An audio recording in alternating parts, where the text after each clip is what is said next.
Dahil unggoy yung pinag-usapan natin, ito, tanong ko, Jimmy. Ano?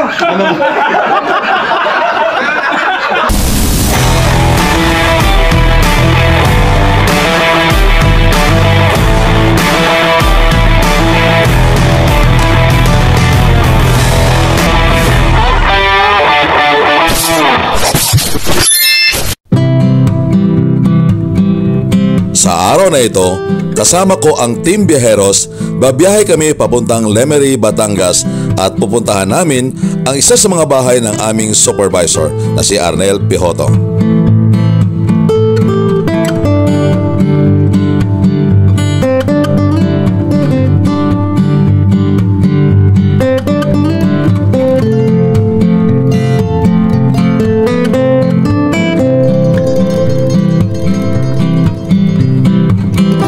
Kasama ko si Jemerson at kanyang asawa, si Arnel, si Mamak, si Yuki, si Jimmy at saka si Daniel at si Ronald.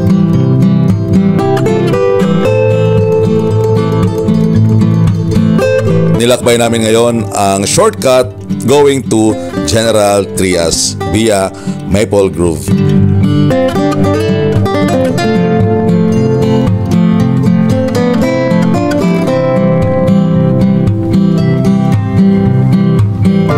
At narating namin ang Tagaytay around 5:15 in the morning at sumalubong sa amin ang isang malamig na panahon.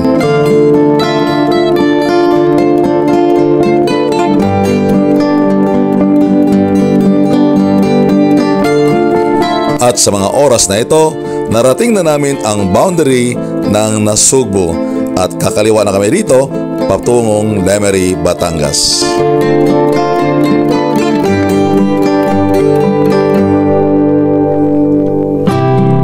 At exactly 6 o'clock, narating namin ang lugar na kung saan dito nakatira si Arnel.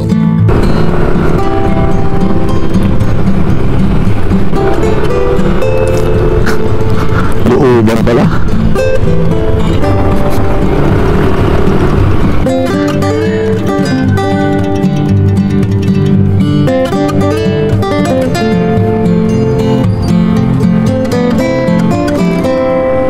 So, andito na kami. Ano, okay? Kumusta ang biyahe? Ayos, sir. Maganda yung biyahe. Malamig. Oh, ito na. Andito na tayo. Sinabihan na ba kayong kumain na?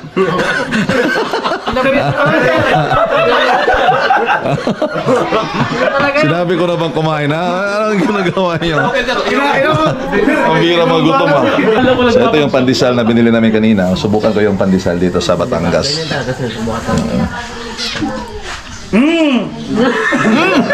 Ang sarap. Kakain na tayo. Halika, kain na. Oy, pasok na. Yuki! Yuki. Yuki, mamaya na yan. Yuki! Sige, kain tayo. Let's pray, let's pray. Men. Lord, salamat po ng marami sa pag-iingat niyo po sa aming biyahe. Nakarating kami dito na malulhati. At salamat po, Panginoon, sa opportunity dito na makadalaw sa tahanan ng Arnel. Lord, I pray for this family. Bless them financially. Give them strength, provision of safety, Panginoon, sa araw-araw nilang mga ginagawa. At sa oras nito, as we receive the food, pagpalain niyo po ito, Panginoon, basbasan, magbigay ng kalakasan physical sa aming Panginoon katawan. Lord, salamat po ng maraming sa lahat ng biyaya itong papala po. In Jesus' name I pray. Amen. Eating time. Okay. After 2 weeks na walang kanin, now this time, matitikman ko muli ang lasa ng kanin. Dahil sa sobrang sarap ng ulam, napilitan kong kumain ng kanin.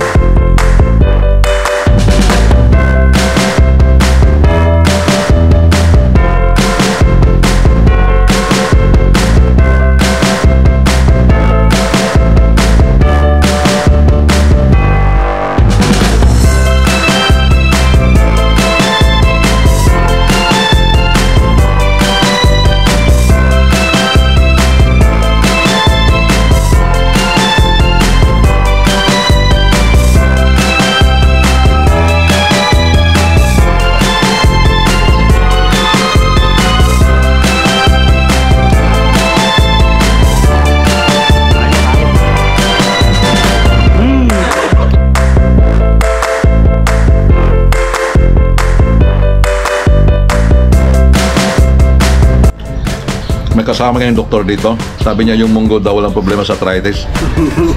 Ano, totoo ba yun? Medyo sir. Kaya lang.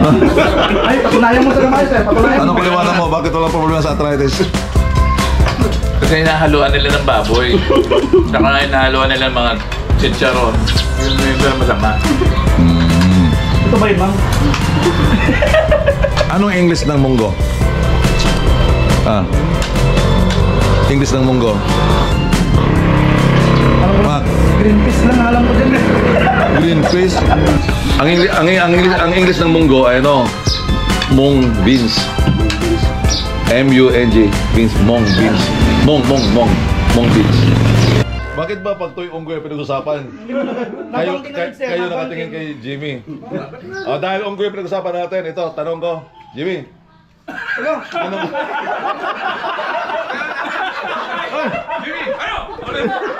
Jimmy, may tanong ko. Anong gamit ng unggoy na pantalon? Camouflage.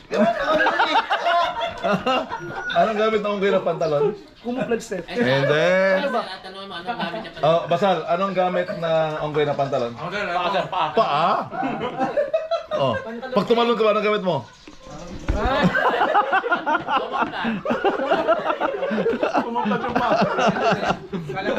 Maunggoy.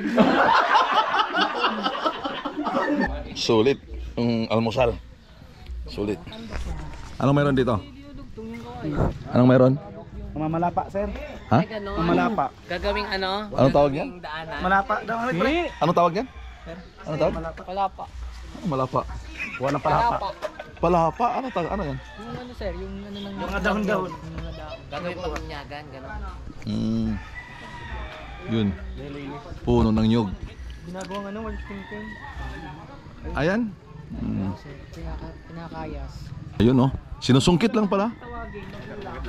Yan, sinusungkit lang. Yun. Yun. Oh. Oh. Oh. Ate na ito. Sinusungkit lang pala ito. Para nagsungkit lang ng mangga. Para nagsungkit lang ng mangga. Ito yung nahulog oh.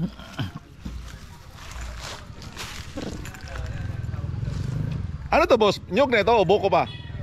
Anyog na. Yun. Yun. Wow. Sinusungkit lang pala yan? Hindi siya inakyat? Oh. Boom. Ang kakaiba. Sinusungkit lang no? Para lang sungkit ng puno ng mangga. Sa amin kasi, inaakyat yan eh. Oo, sir. Walang ano, sir eh. Walang hagdan. Hindi. Yung Pwede aakyat. Wala siyang chop-chop yung ano, gilid no? Ito, binabalatan. Ano pa yan? Nyug na yan. Hindi na siya yung boko na pwedeng Yeah, ori magulang na. magulang na yon. Tapos, ano yan? Kopra? Iya dalaw sa pabrika. Ginagawa ng mga sabon. Sabon? Mantika. Oo. Akala ko sa palengke dadalhin, hindi pala. Yan, sa pabrika. May pabrika pala dito? Doon sa Peter Paul. Anong gamit yan? Sabon? Hindi, ginawa pa ng mantika. Hindi, marami pinagagamitan. Oo. Magkano ang kilo, boss? Yan. Okay, per kilo ba yan o per peraso? Kilo ho. Per kilo. Size okay yata, size. Size? Yung isang ganyan, mga ilang kilo yan? Mga 1 kilo isa. Oo. Depende sa laki. Oh. Ngayon ko nakakita na sinusungkit. Okay po. Hindi pala siya binibenta para gawing pagkain. Ang ginagawa pala ay binibenta sa isang factory na paggawaan ng mantika. Hindi pala siya binibenta ng ano, hindi pala siya ginagamit pang pagkain. Hindi siya kopra, ano pala siya binibenta gawing mantika. Yun ang ginagawa. Ano yan? Sir, yung saging daw sir, payat. Ngayon, hindi. Nagda-diet yan? Ngayon sabi, yun yung sir yung sweet banana na tinatawag. Ngayon sir, sabi niya. Paano mo masabing sweet banana? Natikman mo ba? Matamis sir. Matamis? Sweet banana. Saan yung bunga dyan? Ayun sir, sa likod. Pwede na bang iuwi? Bago sinabi ni Sir Ay, Jefferson, ito yung sinasabi dati na mahaba. Oo sir, malalaki. Eh, tabang tumatagal eh. Sir, video to sa sweltingin. Bakit? Naka-jackpot kayo? Jackpot. Ay, sok! At sa mga oras na ito, tayo ay magpaalam na at paalis na kami rito sa kanilang bahay. At proceeding na kami ngayon sa Agoncillo.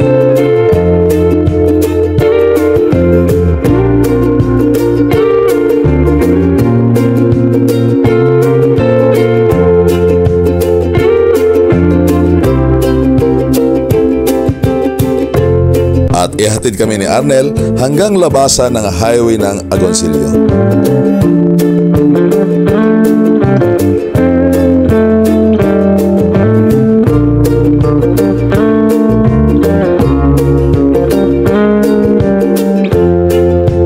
At ito na, narating na namin ang highway.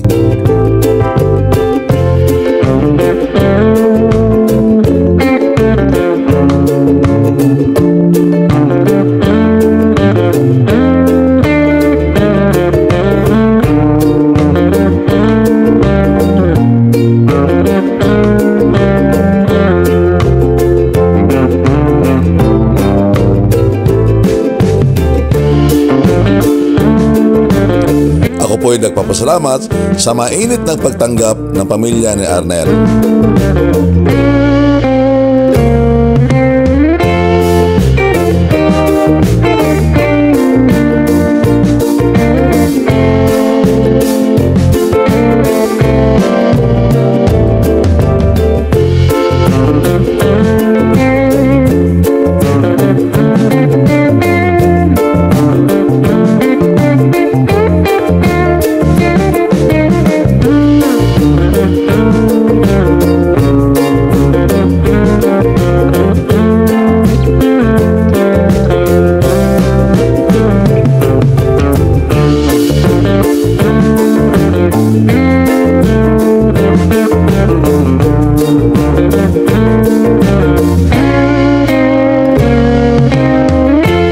At sa mga oras na ito, nakita ko sa gilid ng daan na napakadaming mga puno ng kahoy at malamang ito ay galing sa bulubundukin ng Lemery, Batangas.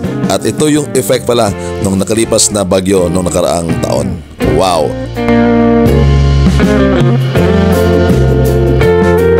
Ako ay nagpapasalamat sa lahat ng aking mga kasama ngayon sa araw na ito dito sa ating short ride dito sa Lemery, Batangas.